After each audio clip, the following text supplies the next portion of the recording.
This is Edward's song of the truth in the last days. In the beginning of the book of Revelation, it says, "The revelation of Jesus Christ, which God gave him to show his servants things which must shortly take place." And it also says, "Blessed is he who reads and those who hear the words of this prophecy, and keep those things which are written in it." So, if you understand this book of Revelation, you will be blessed. But nowadays, a lot of people find it very difficult to read this book of Revelation because it's written with a lot of symbolic writings, and it looks like it's all mixed up and it's very hard to understand. So a lot of people are very hesitant to even read this book of Revelation. They don't even attempt to understand it. So why is it important to understand this book of Revelation? It's because a lot of people are in error about the sequence of the things to come. A lot of people believe in the pre-tribulation rapture, so that they believe that they will be raptured before the Great Tribulation comes. So they won't be prepared for the Great Tribulation, and they will suffer greatly in the Great Tribulation through terrible tortures. And some people believe in the post-tribulation rapture, and they believe that the rapture will take place after all the Great Tribulation and all the judgment of God, so that they don't have a concept of evacuating before the Great Tribulation comes. So these people, because of their erroneous understanding, they are preparing the end time in error. So they either don't care about the Great Tribulation coming, or they prepare to meet the Great Tribulation head on. And what I find is that God allows them to stay in that wrong understanding of the things to come. It's because God has different missions for different people, and God needs people to work inside of Great Tribulation. So whatever understanding they have, God just leaves them in their error. But if you understand this book of Revelation correctly and ask God's guidance, because God is a very, you can say, democratic God. Because when Lot asked to flee to a small city instead of the wilderness from Sodom and Gomorrah, God granted his wish. So if you understand this book of Revelation and ask God's guidance, then He will guide you so that you don't have to be persecuted in the Great Tribulation. So it's very important to understand this book of Revelation. And one of the reasons why the people find it very hard to understand this book of Revelation is because actually this book of Revelation is not written sequentially from the beginning to the end. Actually, the same sequence of events takes place 3 times. So it's repeated 3 times. And to understand it, there is a key to understand the book of Revelation. And that is, if you find that the return of Jesus and the rapture takes place 3 times in the book of Revelation. And if you find those 3 instances of that event, then you can dissect the book of Revelation. And you will find that each instance of the sequence of events, they match with each other. So you have to find those 3 instances of the same event, which is the return of Jesus and the rapture. So to briefly tell you about the overall makeup of the book of Revelation, the book of Revelation consists of largely 2 parts. The first part is from the chapter 1 to chapter 3. Talks about the 7 churches, and the main message is about the salvation. And the second part deals with the prophecy. And it starts from chapter 4, and chapter 4 and 5 is the preface about the prophecy. And in those chapters you will see Apostle John taken up to heaven to see the throne, and Jesus taking hold of the parchment and getting ready to open the seven seals. And from chapter 6 is about prophecies and the things to come. And the first part about the salvation is a very important part. And even the first part, the people have a wrong understanding about it. And they are missing the true message about the salvation to the seven churches. But I will explain that later in another video. But largely the people have a hard time understanding the book of Revelation because about the prophecy part. And to understand the prophecy in the book of Revelation, I told you you have to find the three instances of the event of Jesus' return and the rapture.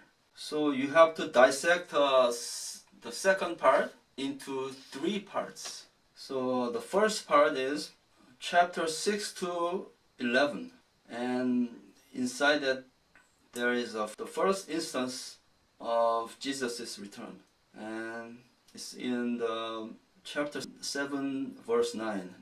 After these things I looked, and behold, a great multitude which no one could number, of all nations, tribes, peoples, and tongues, standing before the throne and before the Lamb, clothed with white robes, with palm branches in their hands.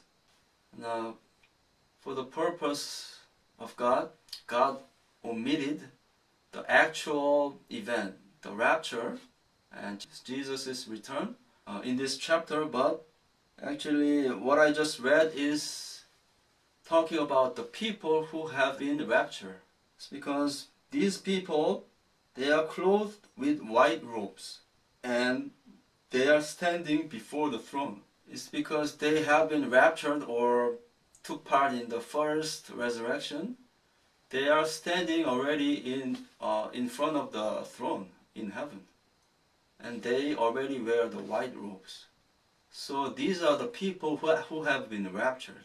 And in chapter 6 you can read that on verse 16, fall on us and hide us from the face of him who sits on the throne and from the wrath of the Lamb. So the people here are afraid because Jesus is about to return.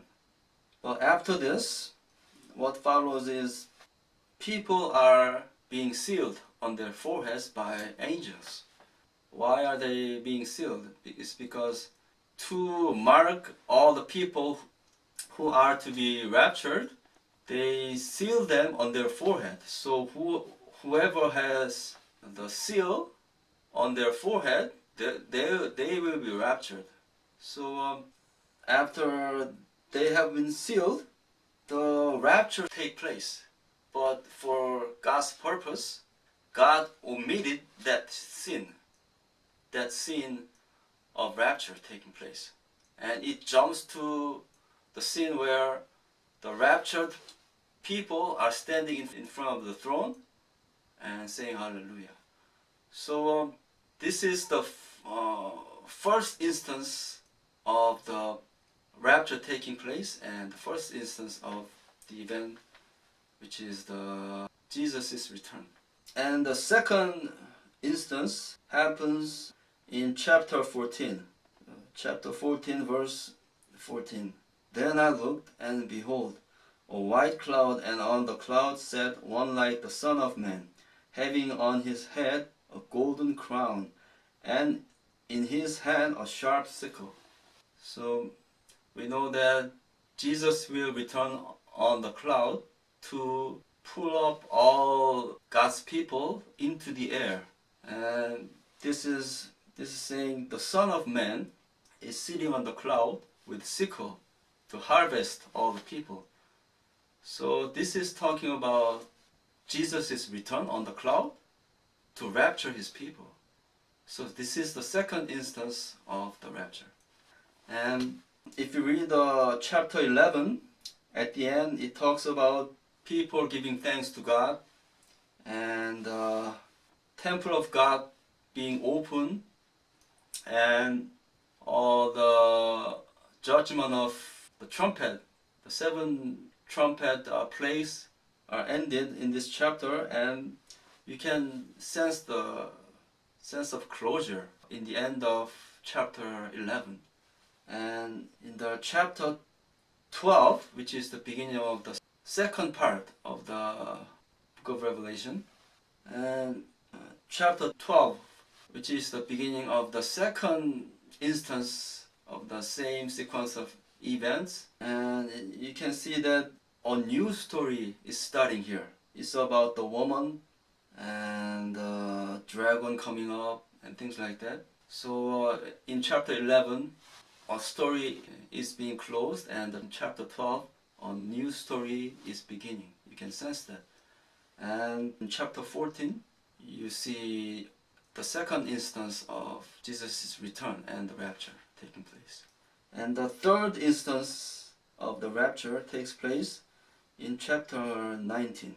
Chapter 19, verse 7. Let us be glad and rejoice and give him glory, for the marriage of the Lamb has come, and his wife has made herself ready. And we know that after rapture, he will take them, all his brides, to heaven, and he will have the banquet of marriage of all the brides. So that although the actual scene of people being raptured is not described in this chapter, because we see that the marriage banquet is happening here. So we know that the rapture and Jesus' return has taken place already. And if you read chapter 17, which is the beginning of the third instance of the same sequence of events, you can sense a new story is beginning.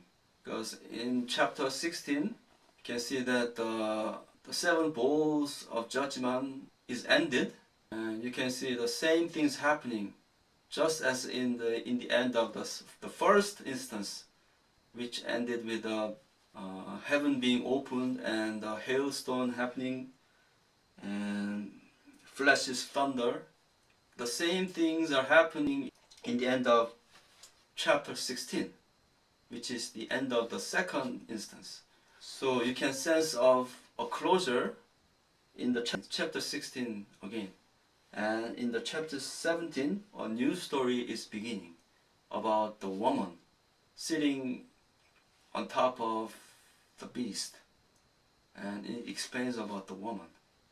So and then after that, in the chapter 19, the marriage supper happens, and it goes on to the Jesus descending on a white horse to kill the mankind with his sword, and the 1,000 years kingdom and the white throne judgment. And after that, it talks about the New Jerusalem temple. So if you understand this and dissect the book of Revelation, then you can see that those three instances of the same sequence of events, they match with each other. And so this is the first video of the series of videos I will be uploading to explain about the book of Revelation. And with the understanding of this, the key to dissect the book of Revelation, I will go over each instances to show you that those three instances match up. And also we will see that the sequence of events in the book of Revelation, they match with all other books in the Bible, including book of Daniel and Matthew and book of Luke. The sequence of events all match with each other. So I'm making this video in the hope that you will correctly understand the book of Revelation, so that the great tribulation will come before the rapture. And in the great tribulation, many terrible things will happen. And if you remain, a lot of people will lose their salvation, and their loved ones and families, they will be persecuted with hellish tortures. And God does not want His true servants, if possible, He doesn't want them to suffer in the great tribulation needlessly. So if you understand this book of Revelation correctly and ask His guidance, what should you do about the coming great tribulation? And I believe that He will have His compassion toward you and your family, and He will guide you accordingly. I wish you blessings from the Lord.